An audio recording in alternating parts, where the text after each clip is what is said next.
하나님께서 오늘 우리에게 선포하시는 말씀은 이사야 13장 1절에서 5절 그리고 14장 24절에서 27절 말씀입니다.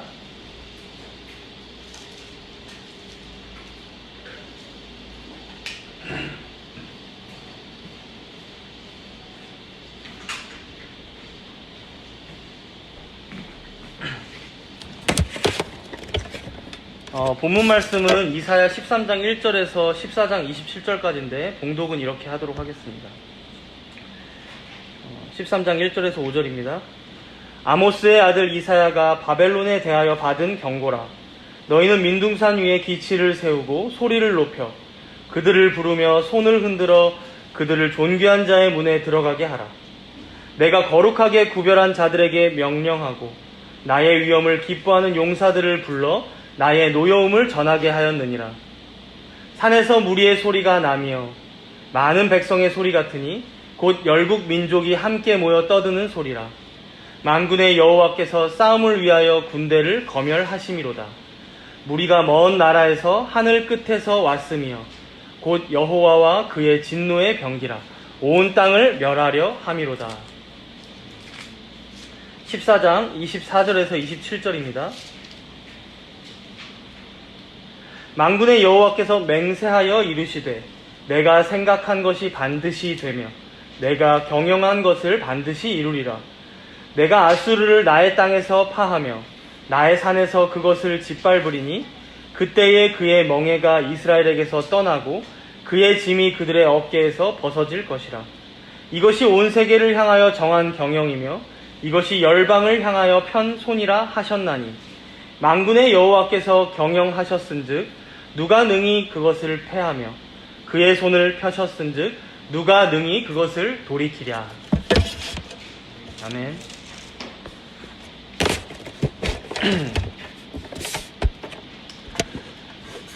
오늘 본문이 시작되고 있는 이 13장부터 23장까지는 소위 열국 심판 신탁이라고 불리는 내용으로 한 단락입니다. 내용이. 그래서 오늘 본문 13장 1절에 한번 보시면요. 아모스의 아들 이사야가 바벨론에 대하여 받은 경고라라고 말씀이 시작됩니다.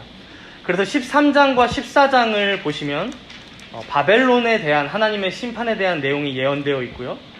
이어서 23장까지 우리가 쭉 보면 블레셋, 그리고 모압, 다메섹, 애굽, 그리고 해변 광야, 두마, 아라비아, 예루살렘, 두로, 이제 이렇게 총 10개의 나라 혹은 지명이 나오고 그곳의 심판을 예언하는 말씀들이 쭉 23장까지 이어져서 나옵니다. 성경에서 이 10이라는 숫자는 종종 온전함을 상징하기 때문에 여기 10개의 나라, 10개의 지역에 대한 이 하나님의 심판은 사실상 여기에 명시되어 있지 않은 세상에 있는 모든 열국 전부를 대상으로 하고 있다라고 우리가 해석해야 합니다. 그래서 13장 4절과 5절을 보면 우리가 이런 말씀을 읽을 수 있는데요. 우리 4절과 5절을 함께 읽도록 하겠습니다. 산에서 무리의 소리가 나며 많은 백성의 소리 같으니 곧 열국 민족이 함께 모여 떠드는 소리라.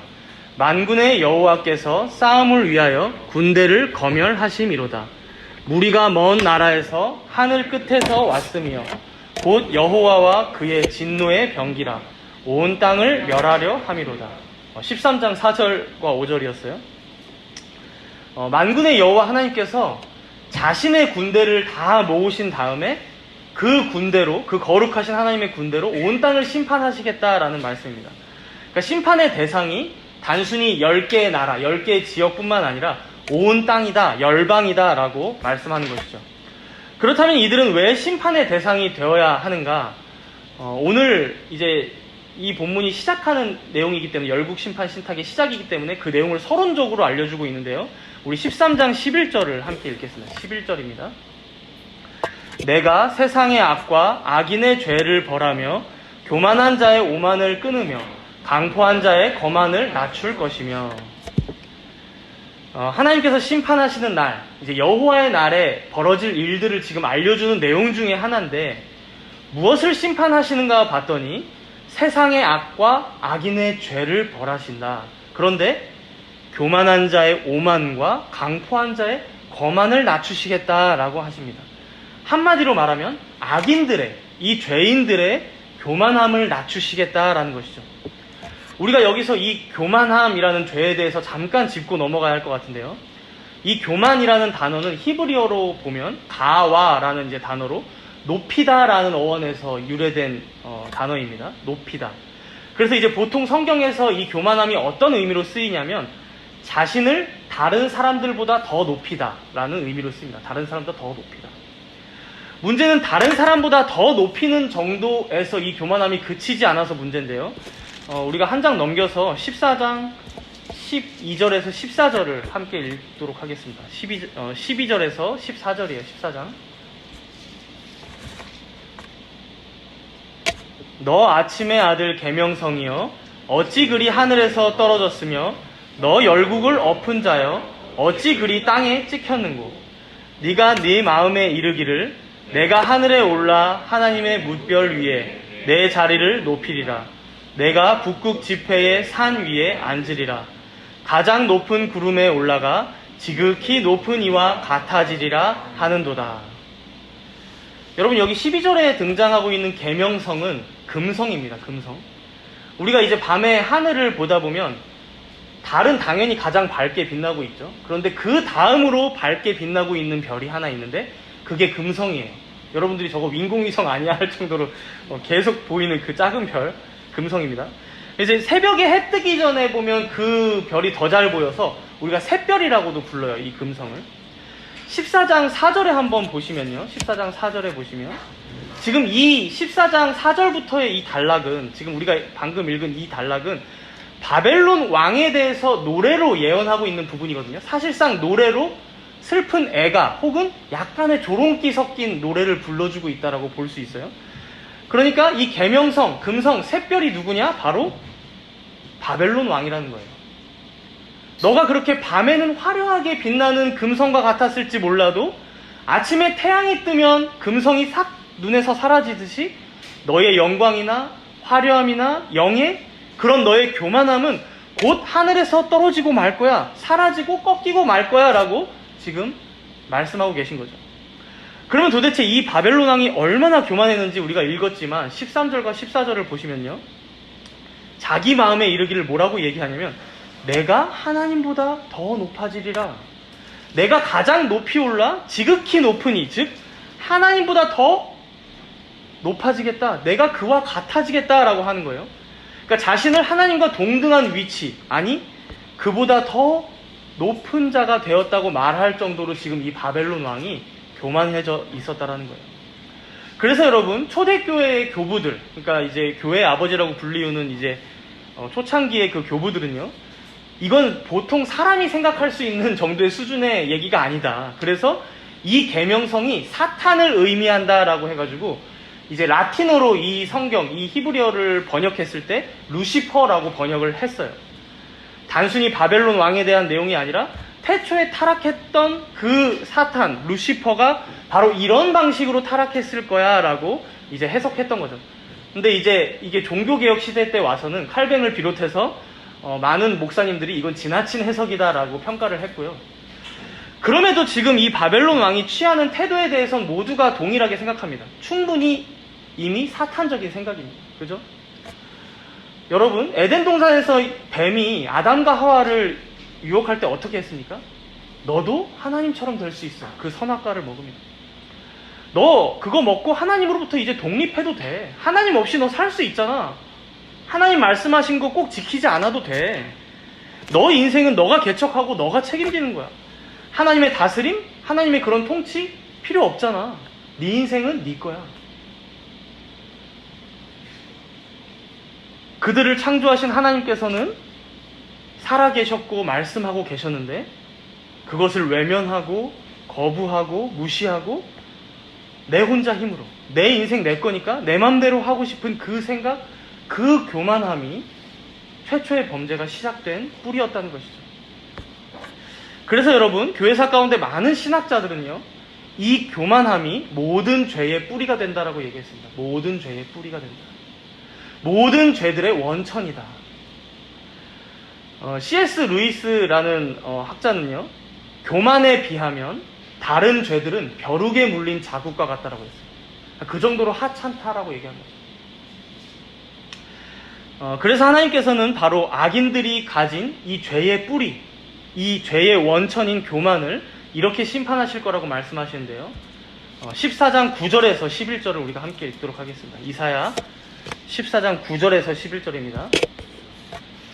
아래의 스올이 너로 말미암아 소동하여 내가 오는 것을 영접하되 그것이 세상의 모든 영웅을 너로 말미암아 움직이게 하며 열방의 모든 왕을 그들의 왕좌에서 일어서게 하므로 그들은 다 내게 말하여 이르기를 너도 우리같이 연약하게 되었느냐 너도 우리같이 되었느냐 하리로다.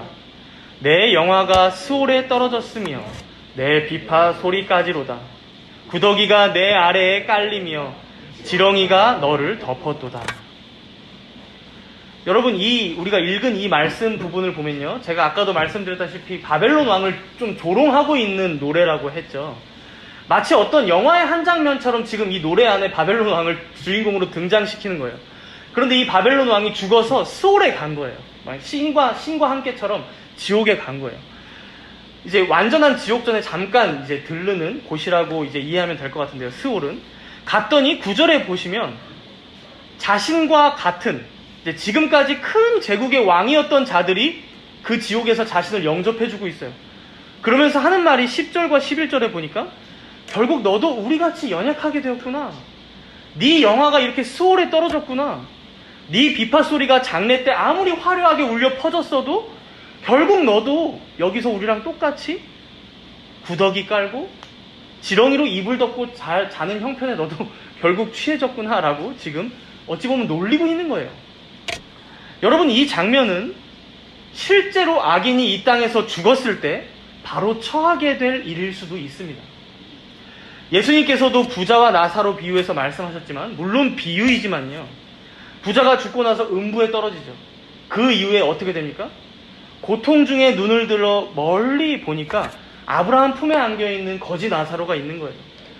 자기가 너무 지금 고통 가운데 있으니까 아브라함한테 얘기하길 나사로를 통해서 물 한 방울만 찍어서 자기 혀에다가 묻혀달라는 거예요.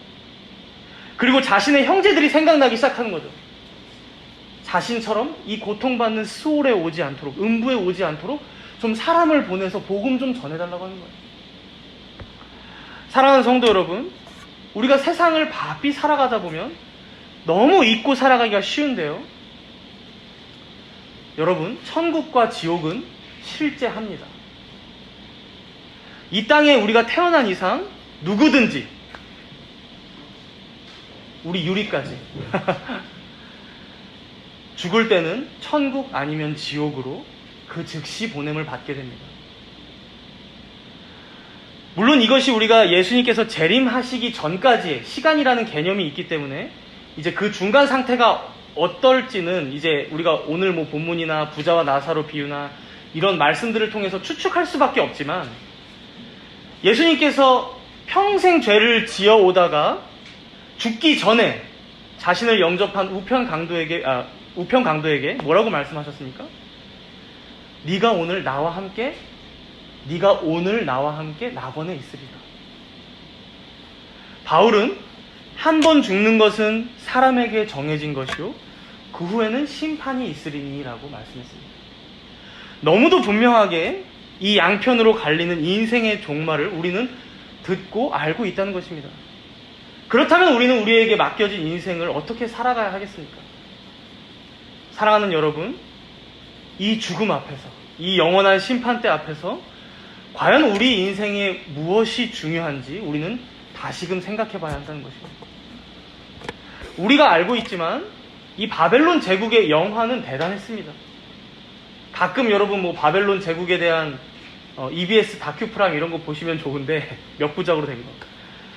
7대 불가사의 중, 고대 7대 불가사의 중 하나인 뭐가 있죠? 바벨론의 공중정원이라는 게 있어요.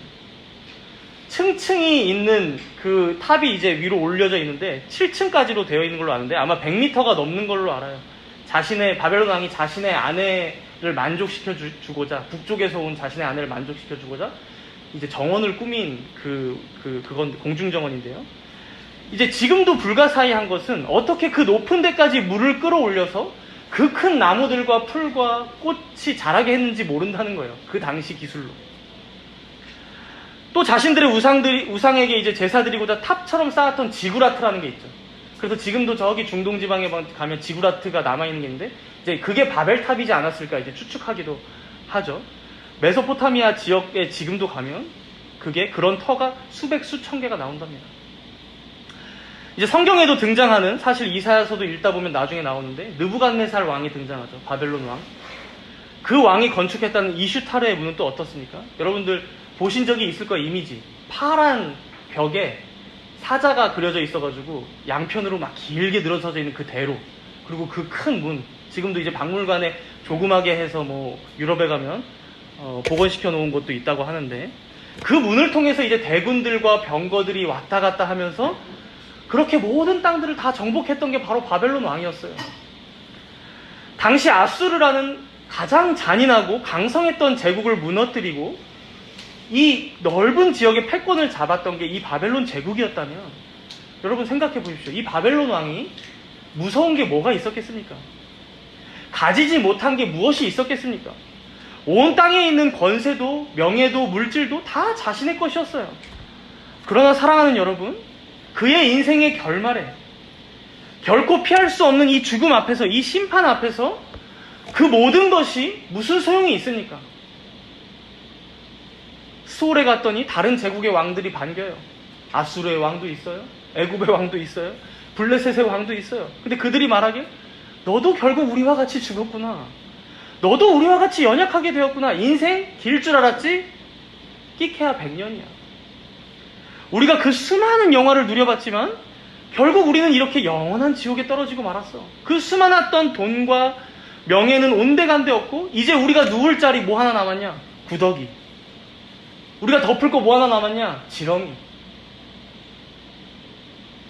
여러분, 이것이 바로 하나님이 없다고 말하며 하나님을 외면하고 거역하며 산 인생들의 말로인 것입니다. 교만한 자들의 말로. 자신이 계명성이라며 밤의 왕이라고 으스댔지만 결국 태양과 같으신 하나님 앞에 설 때면 그 빛은 다 바랄 뿐입니다. 떨어질 뿐입니다.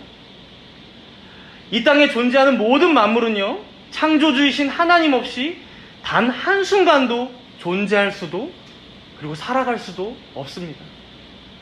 오늘도 우리 하나님께서 만물을 붙잡으사 보존하시고 경영하시기에 여러분, 우리가 지금 호흡하고 있는 거예요. 만물이 살아가고 있는 거예요. 움직이고 생동감 있게 존재하고 있는 거예요. 그가 은혜를 베푸시기에 여러분, 지금도 이 사회가, 이 나라가, 그리고 우리의 가정이 그래도 질서 가운데 유지되고 무너지지 않고 있음을 여러분 꼭 기억하시기 바랍니다. 그래서 여러분, 사실 오늘 이제 본문 13장에서 23장까지 이 내용이 열국 심판 예언의 내용이라고 했죠. 이 예언은 여러분 당시에 누가 들었겠습니까? 그 듣는 대상, 청중이 누구였을까요? 심판의 대상인 열국들이 아닙니다. 그렇죠? 열국들이 아니에요. 바벨론 왕이 아니에요. 이거 듣는 건. 그죠? 누가 들었겠습니까? 바로 이스라엘 백성들, 바로 우리들이에요. 그렇다면 왜 하나님께서는 이사야 선지자를 통해 이 열국들이 심판당하는 내용인데 이토록 길게 자신의 백성들에게 들려주고 있는 걸까요? 한편으로는 너희들 자신도 이 열국들과 같이 교만하진 않은지 되돌아보라는 경고입니다. 너희들도 교만하진 않은지 되돌아보라는 경고. 또 한편으로는 하나님의 백성의 그 정체성을 가지고 살아가는 것을 멈추지 말라는 위로이자 격려인 거예요. 한번 생각해 볼게요. 만약에 하나님을 전혀 믿지 않고 교만하고 악하게 살아가는 자들이 저기 세상에 많아요. 그런데 그들이 끝까지 형통해. 끝까지 성공해. 그리고 전혀 심판받지 않아. 그렇다면 여러분, 그것을 보는 우리 경건한 신자들의 마음이 어떻겠습니까? 아무리 우리가 흔들리려 하지 않는다고 해도 우리도 사람인데 그게 되겠습니까? 그래서 칼뱅이 사실 이 부분에서 이렇게 얘기해요. 하나님을 섬겨봤자 헛일이고 악인들이 더 대우받는데 내가 뭐하러 하나님의 말씀을 따르고 하나님을 섬기며 살겠냐라고 연약한 우리들은 생각할 수도 있다는 거죠. 그래서 하나님께서는 이런 우리들을 위해서 때로는 세상의 권세자들을, 또 악인들을 우리 눈에 보이시게 심판하시고, 또 때로는 죽음에 다다르게 하시고, 결국 지금도 하나님의 공의로 그들까지도 다스리고 계심을 우리 모두에게, 특별히 경건한 자신의 백성들에게, 신자들에게 보여주고 계시다는 사실입니다. 그래서 여러분, 우리가 종종 세상에서 보게 되죠. 악인이 심판당하는 일. 이제 세상은 그저 그것이 우연이라고 말할지 모르지만 우리는 눈치채고 알아야 하는 것이죠. 아, 하나님께서 때가 참에 그 악인들을 심판하셨구나. 공의로 결국 그들을 형벌하시고 심판을 내리셨구나. 그리고 그때마다 우리 또한 어떻습니까? 우리 자신은 저들과 똑같진 않은지 되돌아봐야 한다는 것입니다. 하나님 필요 없어요. 내 인생 내가 알아서 살 테니까 방해만 하지 말아주세요. 그들과 똑같은 모습으로 이렇게 살고 있진 않은지. 이사야 1장에서 얘기했듯이 소도 그 임자를 알고 나귀도 주인의 구유를 아는데 우리는 과연 어떠한 태도로 살아가고 있는지 되돌아봐야 한다는 것이죠. 또 한편으로는 우리가 이렇게 하나님의 백성으로 사는 인생이 헛되지 않음을, 하나님께서 우리뿐만 아니라 온 세상을 지금도 다스리고 공의로 심판하고 계심을 더욱 이 믿음을 확증하는 기회로 우리가 그것을 볼 때마다 삼아야 한다는 것입니다. 이렇게 열국에 대한 심판의 예언을 통해서 우리가 한편으로는 경고를 받고 한편으로는 위로를 받아야 하는데요. 혹시 이 말씀을 들을 때 우리에게 이런 두려움도 생길 수 있는 것 같아요. 아니, 제가 신자로서 경고나 위로를 받는 게 아니라 내가 그 영원한 형벌을 받아야 할 악인이면 어떡해요? 하나님께 버림받은 자라면 저는 어떡합니까? 다른 사람들이 날 보면 교회는 다닐지 몰라도 내가 그들과 똑같은 교만한 자이고 내가 그들과 똑같은 패역한 자인데 하나님의 은혜를 구하며 살지도 않고 하나님을 필요로 하지도 않는데 어떻게 합니까? 이런 두려움이 우리에게 있을 수 있는 것 같아요. 감사하게도 하나님께서는 오늘 본문의 딱 중앙에 이렇게 말씀하고 계셔요. 14장 1절과 2절을 우리 함께 읽도록 하겠습니다. 이사야 14장 1절과 2절입니다.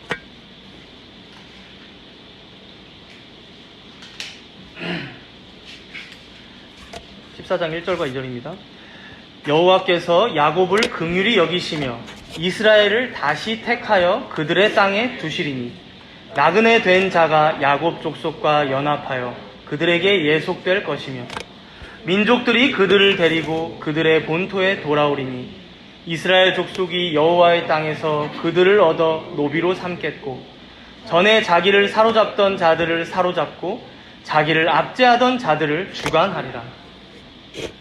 하나님께서 열국을 심판하시는 이 말씀을 들으면서 한편으로는 나도 저렇게 심판받는 거 아니야? 덜덜덜 떨고 있던 이스라엘 백성들을 향해 뭐라고 말씀하십니까? 1절에 보니까 여호와께서 야곱을 긍휼히 여기시며 이스라엘을 다시 택하여 그들의 땅에 두시겠다라고 말씀하십니다. 여기서 다시 택하신다? 이 말씀은요, 하나님의 택하심이 그럼 중간에 변했다가 다시 택하셨다라는 말인가? 당연히 아닙니다. 우리가 이스라엘의 역사를 한번 생각해보면 이해하기가 쉬워요. 여러분, 이스라엘 백성들이 애굽에서 종살이한 기간이 몇 년이었습니까? 400년이었어요. 자그마치. 그러나 하나님께서는 그 400년 동안 이들을 잊지 않으셨죠. 아브라함과 이삭과 야곱에게 하셨던 약속대로 다시 그들을 구원해 내셨습니다. 광야에서도 이스라엘 백성들은 우리가 잘 알지만 얼마나 말 안 듣고 우상숭배 했습니까? 금송아지까지 만들었습니다. 그러나 하나님께서는 끝끝내 그들을 버리지 않으셨습니다. 40년이라는 시간이 광야에서 비록 걸렸지만 자신의 약속대로 가나안 땅에 돌아오게 하셨죠. 사사기의 시대는 또 어떻습니까? 우리가 말씀으로 사사기 시대를 봤지만 하나님을 왕으로 섬기지 않았어요. 자신들의 소견에 옳은 대로만 행하며 살았습니다. 그래서 수많은 이방 민족들에게 심판을 받았죠. 그러나 그럼에도 여러분, 하나님께서는 이 이스라엘 백성들을 끝끝내 버리지 않으셨습니다. 오히려 자신이 택하시고 약속하신 대로 다시 그들 가운데 다윗 왕을 허락하셨죠. 그리고 지금 이 이사야의 말씀을 듣고 있는 이스라엘 백성들도 마찬가지라는 거예요. 다른 열방들과 똑같아요. 하나님의 말씀 다 어기고 무시합니다. 우상 숭배합니다. 세상의 것들, 이 땅의 것들만을 위해 살아가는 자들입니다. 불신자들과 어찌 보면 다를 바가 하나도 없어요. 이들이 가진 죄, 이들에게 있는 교만 또한 바벨론 왕이 갔던 스올에 가야 마땅한 죄들이었어요. 우리들의 죄가 그렇다는 것입니다. 그렇다면 이들은 왜 다시 택함받고 있는 것입니까? 왜 하나님께서는 이들을 놓아주지 않고 계십니까? 우리 호세아서 11장 8절과 9절 말씀을 찾아서 읽겠습니다. 호세아서 11장. 구약성경 1265페이지에 있습니다.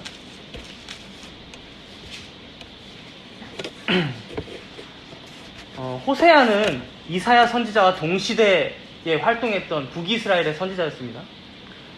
호세아 11장 8절과 9절 함께 읽도록 하겠습니다. 에브라임이여 내가 어찌 너를 놓겠느냐, 이스라엘이여 내가 어찌 너를 버리겠느냐, 내가 어찌 너를 아드마같이 놓겠느냐, 어찌 너를 스보임같이 두겠느냐. 내 마음이 내 속에서 돌이켜 나의 긍휼이 온전히 불붙듯 하도다. 내가 나의 맹렬한 진노를 나타내지 아니하며 내가 다시는 에브라임을 멸하지 아니하리니 이는 내가 하나님이요 사람이 아님이라. 내 가운데 있는 거룩한 이니 진노함으로 내게 임하지 아니하리라. 여기서 아드마와 스보임은 여러분들 약간 생소한 말일 거예요. 소돔과 고모라와 함께 심판을 받았던 두 도시의 이름입니다. 아드마와 스보임.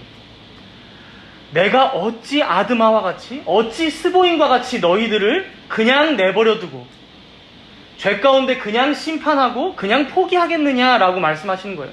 너 에브라임아, 너 이스라엘아, 너희는 내가 도저히 포기할 수가 없다.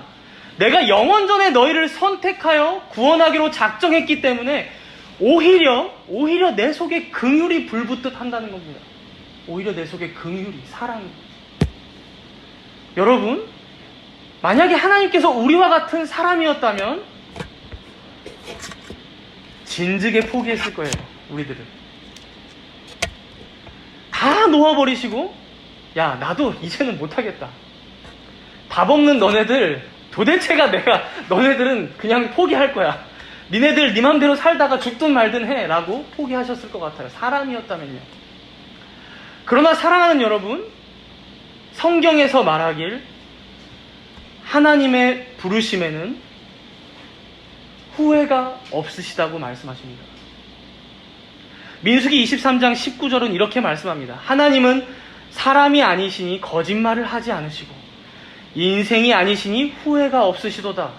어찌 그 말씀하신 바를 행하지 아니하시며 하신 말씀을 실행하지 않으시랴. 사랑하는 성도 여러분, 하나님의 선택은 영원합니다. 영원합니다. 자신이 선택한 그 백성이 잠깐 말을 안 듣는 것 같아서 버리실 분이 아니라는 것입니다. 잠깐 얘가 말 잘 듣는 것 같아서 택하신 것이 아니라는 것이죠.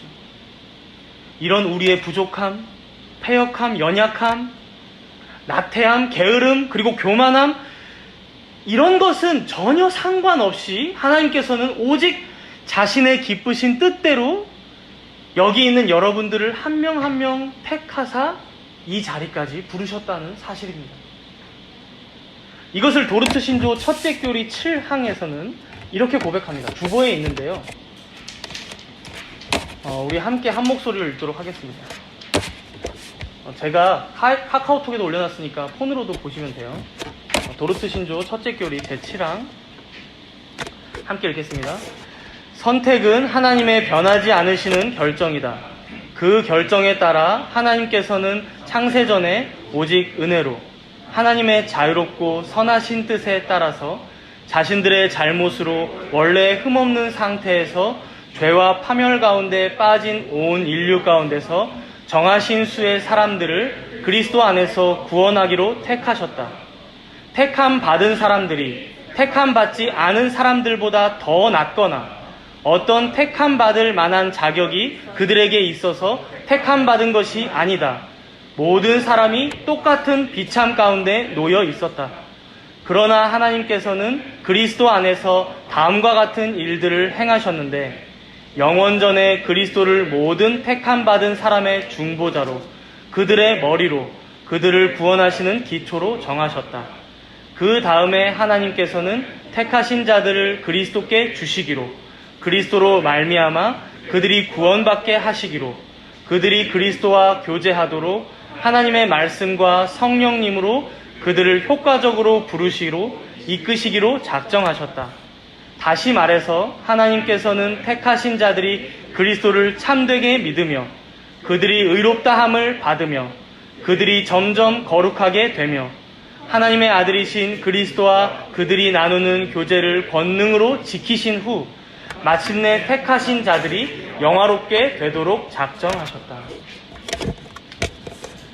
우리가 세상에 여러 가지 분주한 생활에 쫓기다 보면 내가 구원받은 신자라는데, 내가 하나님의 백성이라는데, 내가 교회도 다니고 신앙생활 하는데 과연 이게 다 무슨 소용일까? 이게 이 세상에서는, 이 땅에서는 무슨 의미가 있나 회의감이 찾아올 때도 분명히 있습니다. 그러나 우리가 오늘 본문을 통해서 또 이 도르트 신조의 내용을 통해서 위로받는 것이 무엇입니까? 하나님께서 이런 별것 아닌 인생을 구원하시고자 하는 이 원대한 뜻을 가지고 온 세상을, 온 열국을 다스리시고 운영해가고 계시는구나 알게 된다는 것입니다. 우리가 보기에는 우리 인생이 초라하고 주님의 교회는 맨날 욕만 먹고 소외받으니까 이거 계속 신앙생활에서 무슨 소용이 있을까 싶을 때가 있지만 사실 하나님께서 온 세계, 온 만물을 다스리시고 운영해 나가실 때 가장 크게 염두에 두시고 섭리하시는 일이 무엇이라는 것입니까? 자신이 택하신 자기 백성의 구원. 단 한 명도 빼놓지 않고 영생 주기로 작정한 자들을 불러 모으시겠다라는 하나님의 그 작정과 예정. 이것이 이 세상이 운영되고 있는 가장 끝자락의 목표임을 우리가 알았을 때 우리 인생이 헛된 것만은 아니었구나. 명예롭고 영광스러운 것이었구나. 구차하고 찌질하게만 보이는 오늘조차도 주님께서 계획하시고 섭리하시는 하루하루구나. 이것을 우리가 알게 된다는 거죠. 그래서 오늘 본문 마지막에는 이렇게도 말씀하십니다. 우리 본문으로 돌아오셔서요. 이사야 14장 24절에서 27절입니다.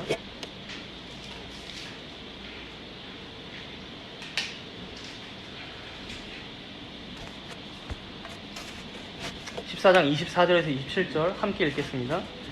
만군의 여호와께서 맹세하여 이르시되 내가 생각한 것이 반드시 되며 내가 경영한 것을 반드시 이루리라. 내가 아수르를 나의 땅에서 파하며 나의 산에서 그것을 짓밟으리니 그때에 그의 멍에가 이스라엘에게서 떠나고 그의 짐이 그들의 어깨에서 벗어질 것이라. 이것이 온 세계를 향하여 정한 경영이며 이것이 열방을 향하여 편 손이라 하셨나니 만군의 여호와께서 경영하셨은즉 누가 능히 그것을 패하며 그의 손을 펴셨은즉 누가 능히 그것을 돌이키랴. 여러분, 연약한 우리가 어찌나 하나님의 말씀을 못 믿어하는지 전능자이신 하나님께서 24절에 보니까 맹세하며 말씀하신다고 합니다. 맹세하며. 네 인생이 향방 없이 방황만 하는 것 같니? 저 세상이 혼란스럽고 혼돈에 빠져서 금세 망할 것만 같니? 괜찮다. 내가 맹세하며 말한다. 다 내가 생각하고 작정한 대로 되어가는 과정이다. 내가 경영하는 것의 결과들이다. 사랑하는 성도 여러분, 신을 믿지 않는다고 말하는 무신론자들, 혹은 종교를 가졌을지 모르지만 세상의 운명은 인간들의 선택에 따라 달려있다라고 말하는 자들은요, 세상에서 도저히 불가해한 일이 벌어졌을 때 결코 설명하지 못합니다. 실망해버리고 좌절하고 낙심해서 그 늪에서 헤어나오지 못합니다. 그러나 신자들은 다릅니다. 세계 1, 2차 대전, 9.11 테러, 러시아와 우크라이나 사이의 전쟁, 혹은 산불, 쓰나미, 지진, 그런 재난들, 그리고 생각하고 싶지도 않지만 삼풍백화점의 붕괴나 세월호의 사건들까지, 그런 끔찍한 일들 앞에서조차 신자들은 잠깐 방황할지는 몰라도 완전히 이 생을 포기하거나 체념하는 식으로 남은 생을 살아가지 않는다는 것입니다. 오히려 세상에 존재하는 모든 고통과 슬픔, 또 재앙들 앞에서 안타깝고 슬프지만 이 모든 일들을 작정하사 경영하시는 하나님의 뜻은 무엇일까? 우리가 다 이해되지는 않지만 하나님께서는 이 일들을 통해 어떻게 또 자신이 택한 백성들을 돌아오게 하시며, 어떻게 또 자신의 영광을 드러내시며, 어떻게 자신의 공의대로 악인들을 심판하시고, 어떻게 또 자비하심으로 은총을 베푸실까? 그의 작정과 섭리의 손길을 우리는 바라보게 된다는 것입니다. 사실 우리가 성경을 통해 발견하는 이런 내용들, 그리고 인류의 역사가 참 몇천 년, 몇만 년, 몇백만 년이라는 말도 있지만 그런 길고도 수많은 역사들을 통해 깨닫게 되는 내용들은 다 이러합니다. 그렇기 때문에 일반 역사와 교회 역사가 여러분 나뉘지 않습니다. 오직 하나의 역사로 하나님의 손이 펼치신 역사만이 있기에 우리는 과거의 역사를 공부하며 또 이렇게 성경의 말씀들을 읽으며 우리가 믿는 하나님께서 이 세상을 어떻게 운영해 오셨는지, 과연 지금은 어떠한 뜻을 펼치시고 계신지 우리가 공부하고 또 깨닫고, 그렇게 우리에게 맡겨진 인생의 역사를 살아가게 된다는 것입니다. 사랑하는 성도 여러분, 온 세계를 향한, 온 열방을 향한, 그리고 여러분들의 인생을 향한 하나님의 크신 뜻이 있으심을 믿으시기 바랍니다. 참 혼란한 세상이 항방 없이 치닫는 것처럼 보일 때, 내 인생이 참 구질구질하고 방황만 하는 것 같을 때가 있어도 오직 하나님께 영광이라는 이 하나의 목적을 향해 무한하신 지혜와 능력으로 섭리하고 계시는 하나님의 손을 바라보시기 바랍니다. 이 하나님의 작정은 그 누구도 멈출 수 없습니다. 그렇게 여러분들 한 명 한 명을 향한 하나님의 예정 또한 방해할 자가 없습니다. 그 어떤 악인도, 심지어 여러분들을 미혹하고 유혹하는 사탄도, 그리고 여러분들의 그 모난 성질과 왕성한 혈기도 하나님의 구원하시는 그 작정을 막지는 못합니다. 하나님께서 영원전에 그리스도 안에서 택하신 자들을 반드시 끝끝내 구원하사 영화롭게 하실 것입니다. 오직 성령의 값없는 은혜 가운데 여러분들을 한 명 한 명을 의롭다 여기실 뿐만 아니라 점점 더 거룩하게 빚어가실 것입니다. 그리고 마침내 우리 예수님께서 다시 오시는 그날이 되면 그리스도의 왼편이 아닌 오른편에 우리를 세우사 창세로부터 예비된 나라를 여러분들 모두에게 상속시켜 주실 것입니다. 그러니 주 안에 사랑하는 여러분, 이 자격 없는 인생 가운데 베푸신 은혜를 꼭 기억하며 살아가시는 여러분 되시기 바랍니다. 그리하여 이 모든 진리를 듣고 알고 믿는 자로서 세상의 방법대로 승리하고자 하는 그런 교만한 자로 살아가는 것이 아니라 모든 것이 하나님의 작정과 섭리 가운데 있음을 겸손히 인정함으로 우리가 오늘 할 수 있는 만큼의 분량을 성실히 감당해내므로 그렇게 하나님께만 영광을 돌리며 살아가는 인생을 살아가시는 모든 정다문교회 성도님들 되시길 축복합니다. 우리 함께 기도하도록 하겠습니다.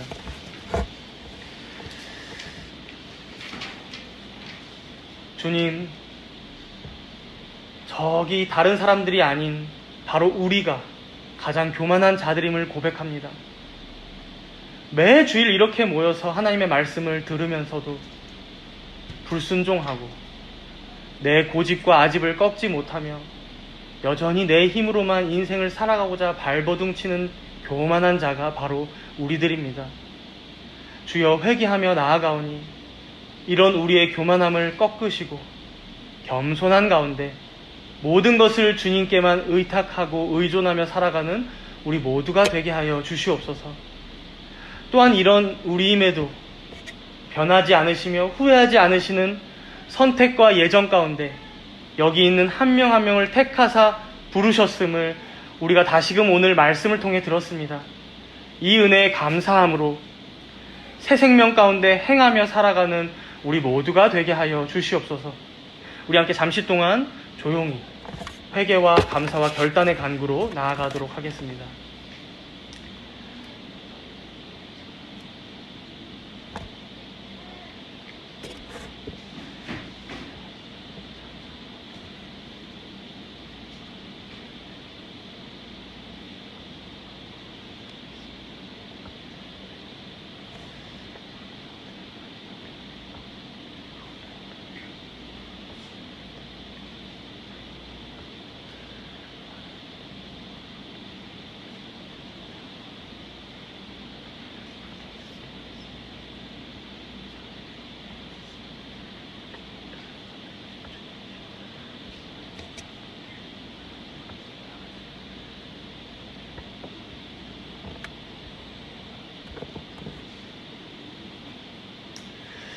자비로우신 하나님 아버지, 우리는 끊임없이 하나님의 사랑을 모른 척하며 살아가는 자들입니다.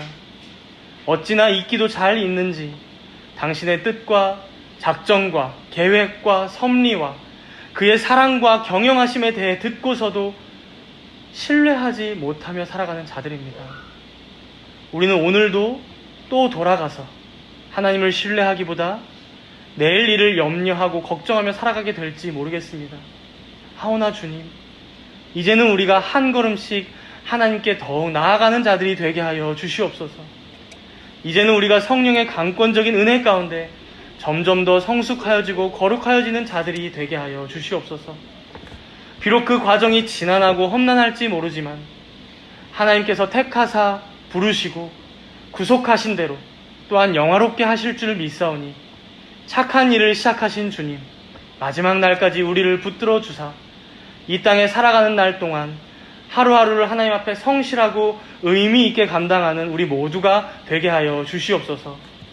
은혜 베푸실 주님을 사모하고 기대하며 예수님의 이름으로 기도드리옵나이다. 아멘.